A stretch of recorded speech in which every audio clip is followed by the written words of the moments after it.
I'm so glad you're back for another lesson with Bible class, Betty. Oh, this is going to be so exciting. Oh, today we're going to look at Joshua chapters 3 and 4.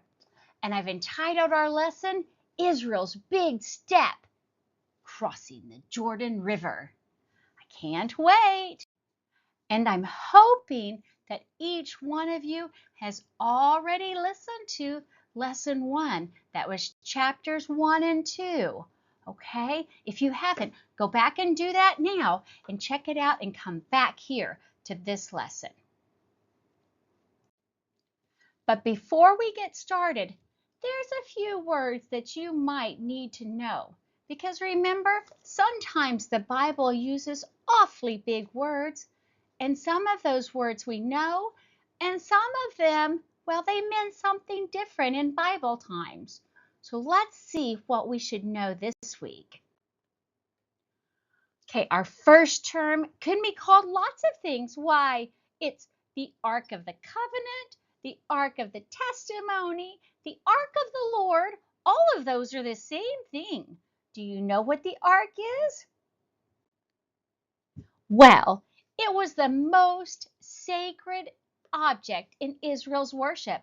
Why? It was a box or a chest that was made out of acacia wood and it was overlaid with gold. On the top, they called it the mercy seat, and it had 2 cherubim that sat on either side with their wings stretched out to each other. And God gave very specific rules that this could only be carried by carrying 2 poles through the loops on the 4 corners. He was very specific. Our next word is the word brink. Brink. Oh, brink would be like the edge of something. Okay, I see this man is on the brink of a ledge. Ooh. Our next word is the word consecrate. Consecrate is to declare or to make something sacred. It's set apart for a very special purpose. Our next word is the word cubit. Now, if you're going to study any book of the Bible, you're going to come across cubit. So I think we should make sure we know that. A cubit is a length of measure, and it's about the distance from, well, your elbow to your longest finger, about 18 inches, okay? And a lot of times it'll even have in the footnotes that a cubit is 18 inches. Our next word is the word exalt. Well, exalt is to raise in rank or power or character. Why? To praise someone. Exalt. Well, our next word I see here is harvest. Harvest.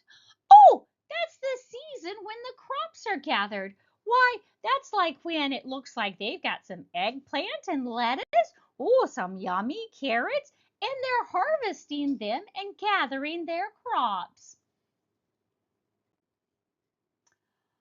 Oh, the word haste. Oh, haste would be a quick or rapid motion or action. He's moving with haste wherever he's going, and his papers are scattering everywhere. The word lodge.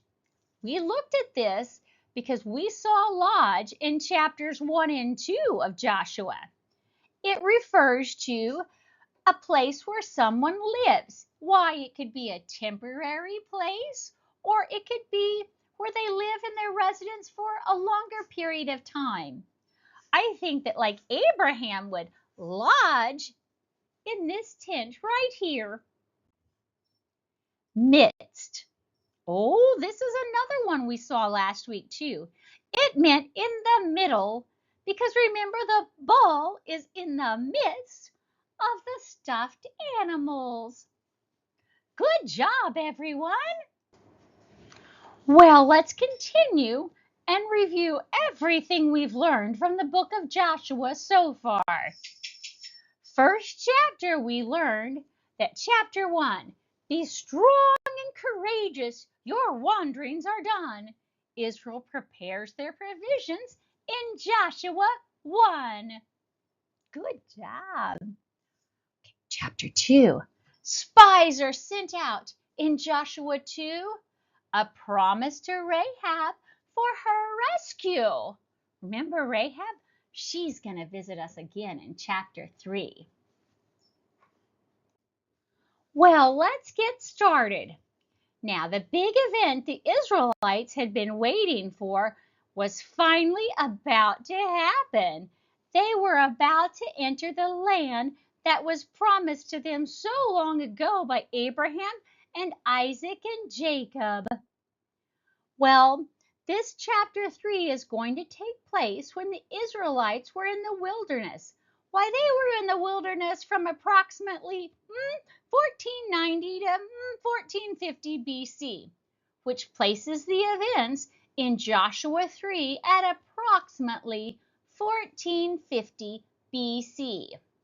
That's before Christ. So where are we?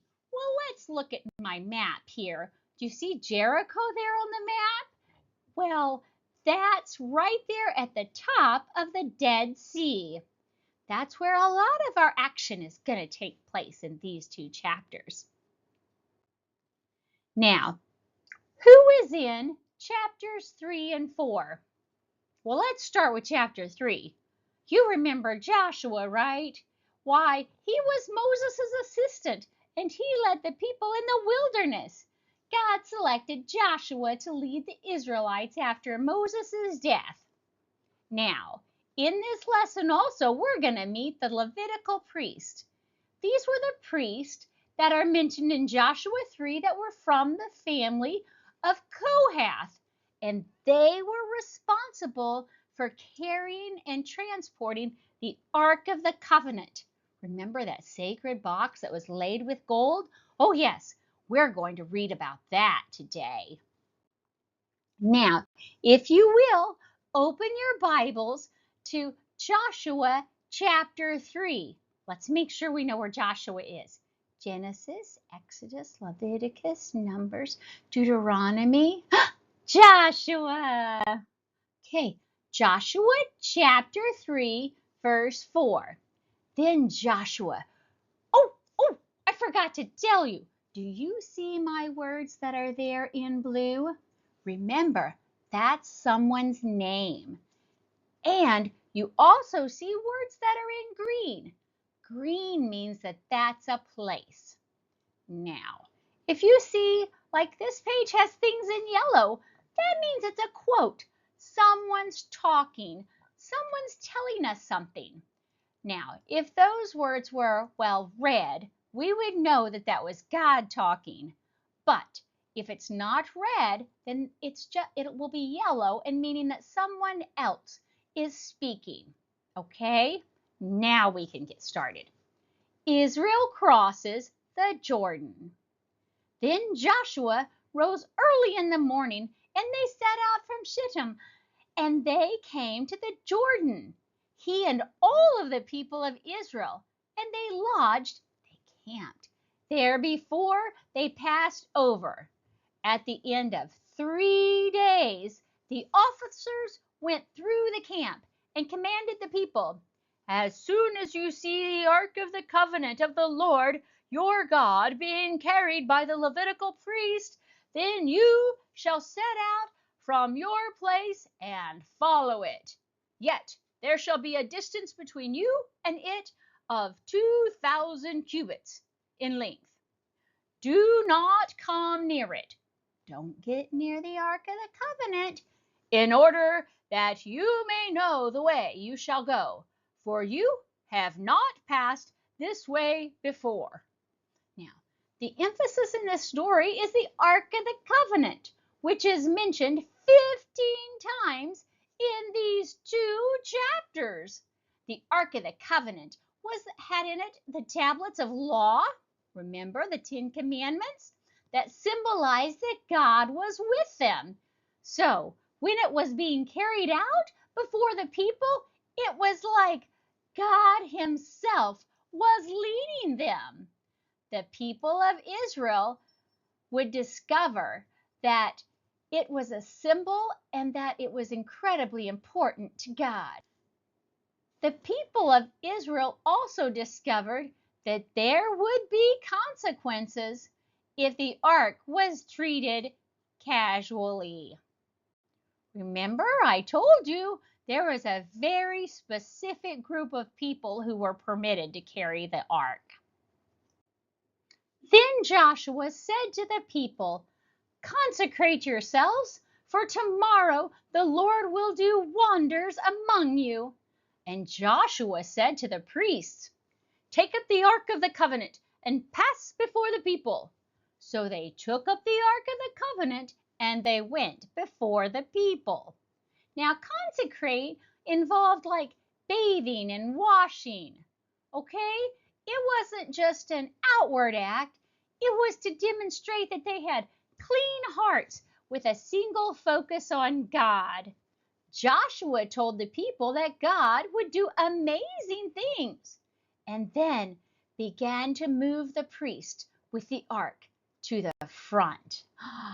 Oh, it's so exciting! Verse 7. Oh, this has red words. Do you see that?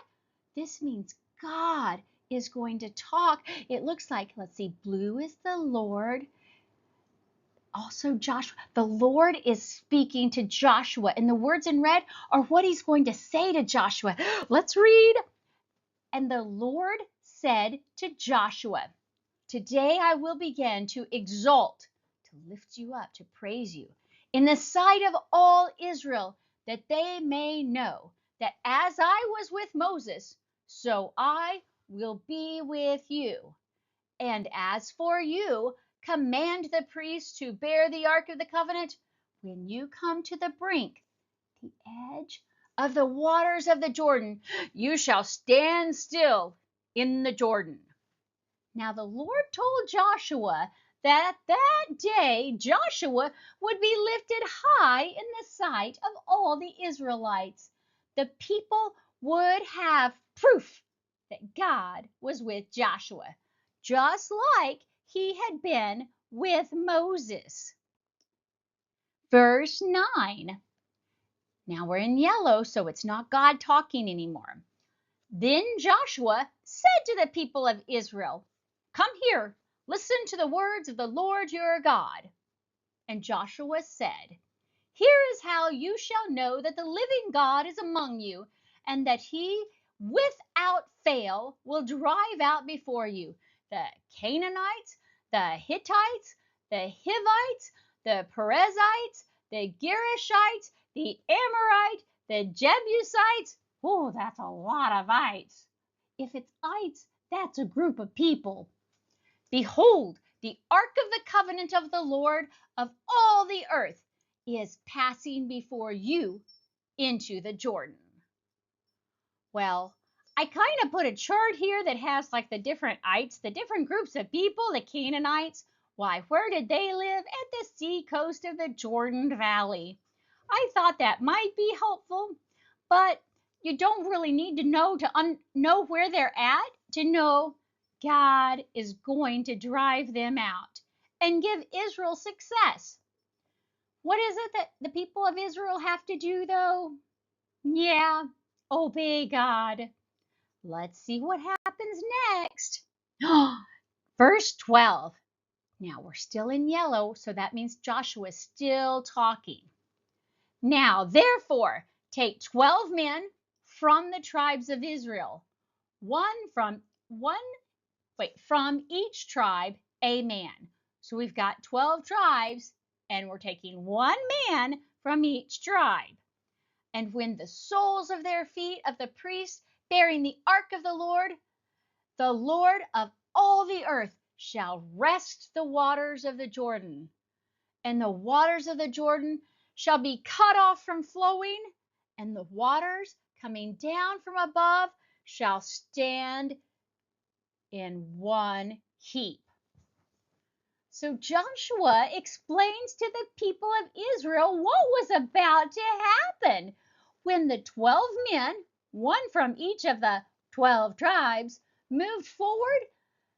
When the feet of the priest, the men carrying the ark, stepped out in the rushing waters of the Jordan, it would stop flowing and stand on one side in a heap. Oh, well, this is at harvest time. This is when the water is flowing very fast. No one expects to see the Israelites cross right now. Why, that would take a miracle. Oh, that's right. They've got God. Let's read verse 14.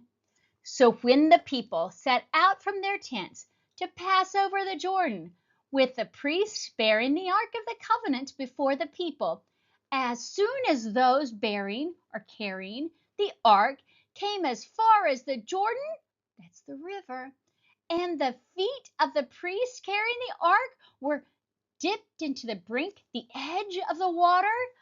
Now the Jordan overflows all its banks throughout the time of the harvest.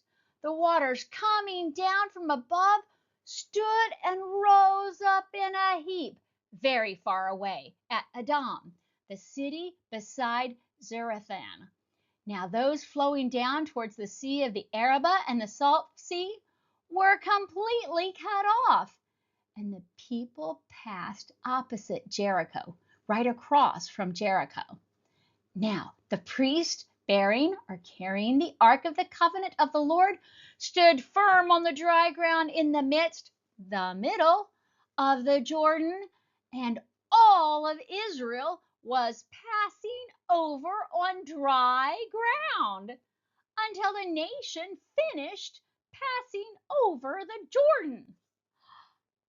Oh, you guys, that reminds me of another time when they did that. Remember crossing the Red Sea? It's just like that. It's the same thing that God had done for the Israelites when they left Egypt. Oh, this is so exciting. Oh, well, we're at the end of chapter 3. Well, let's see what we've learned from chapter 3. Ready for my rhyme? The Jordan dried up, just like the Red Sea. The priest carried the ark in Joshua 3. I hope that makes it easier to remember what chapter they crossed the river in. It was in chapter 3. Oh, so now we're going to look at Joshua chapter 4. Now, when and where does it take place? Well, the Israelites crossed the Jordan on the 10th day of the first month.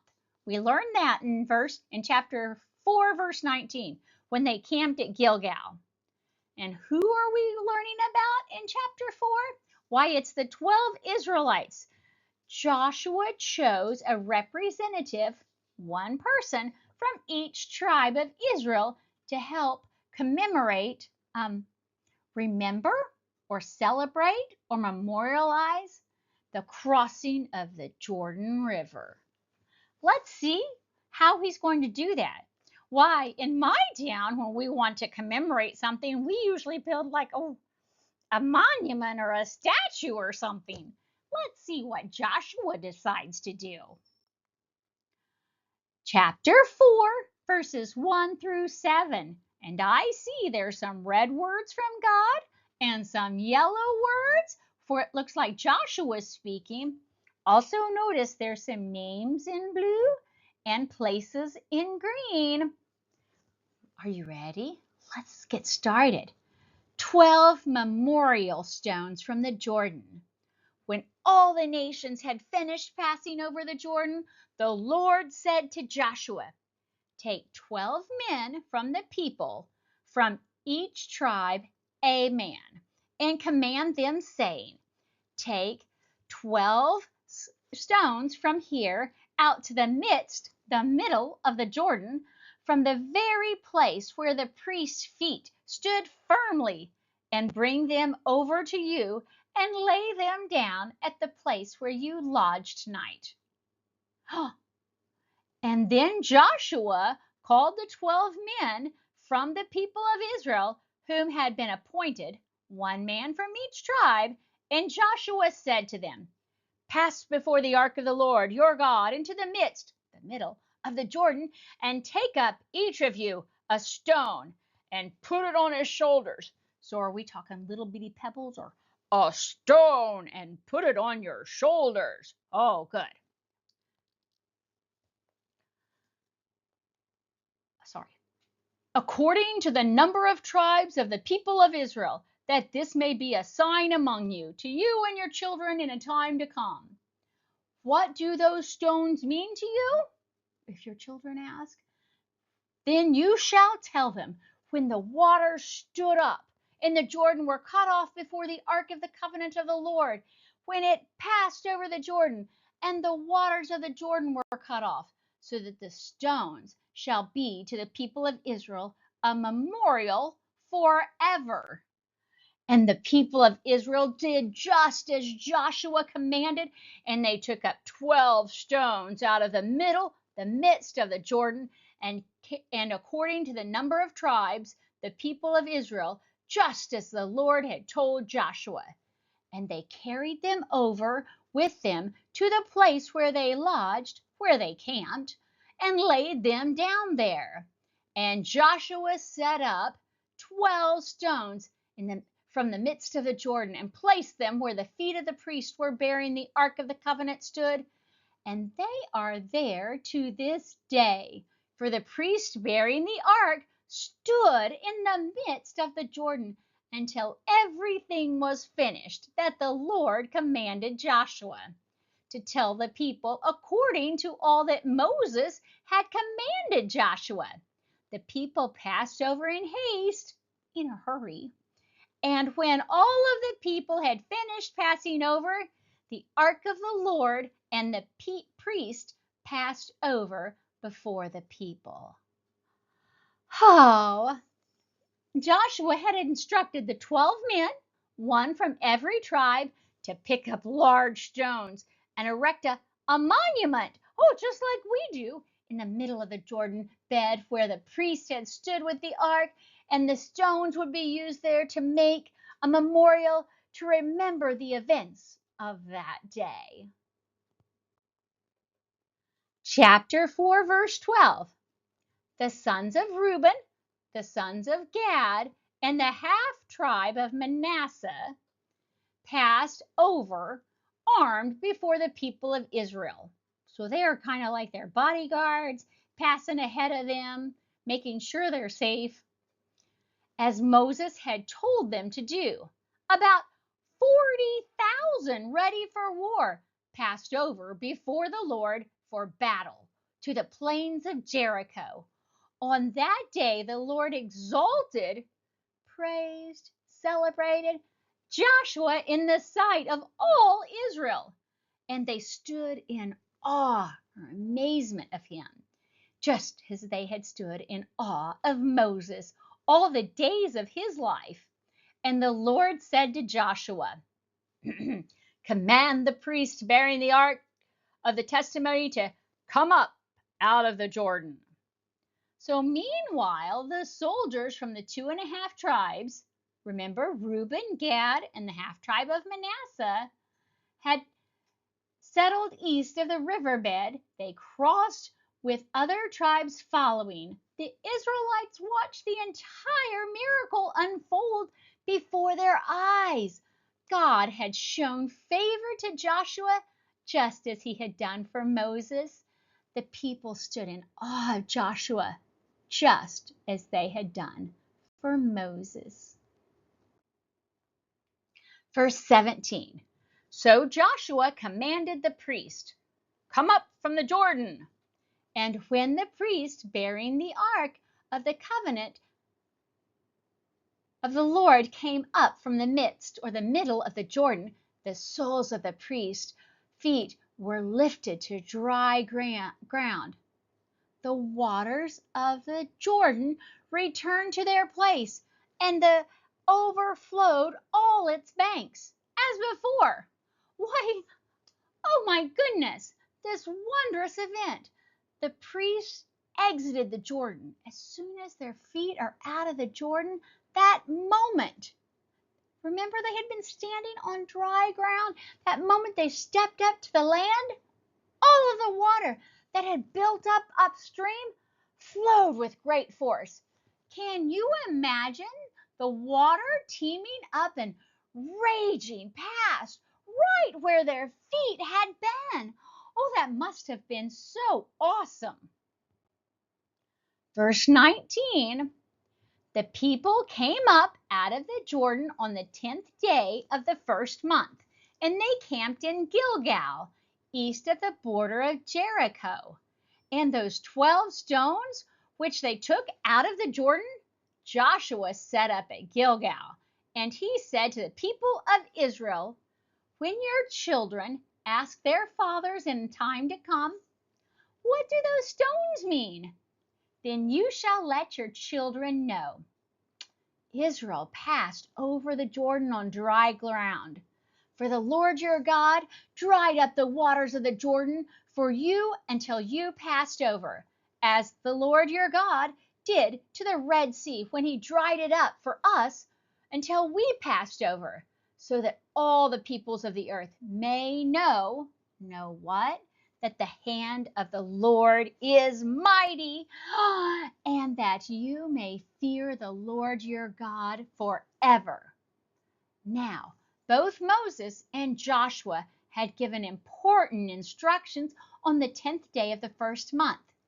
The day of the Passover lamb was selected.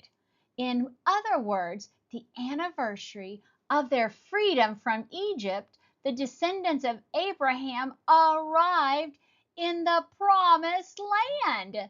Joshua explained that the 12 stones would serve as a reminder to future generations so they would do what God did for them.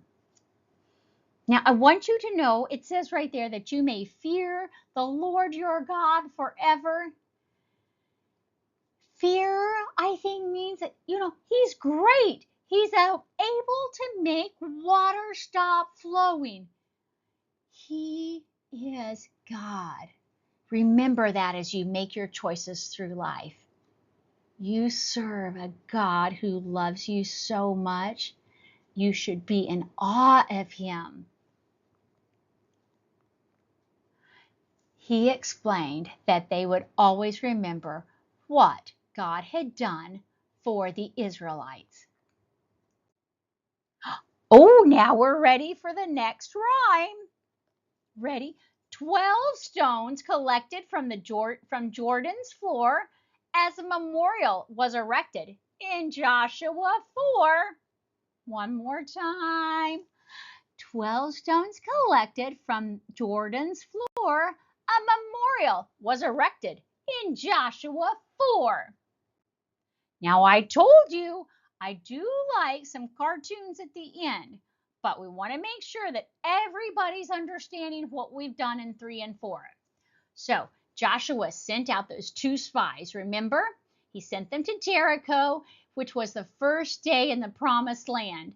And they went to get a good view of the city, so they stayed in the house of a woman named Rahab.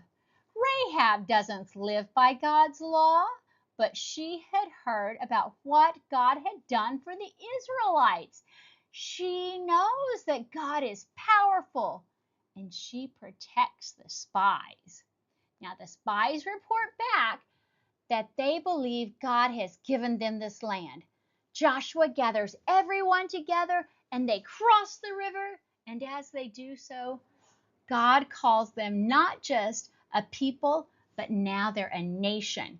And he tells them to set up 12 stones to remember his provision, his providing for them.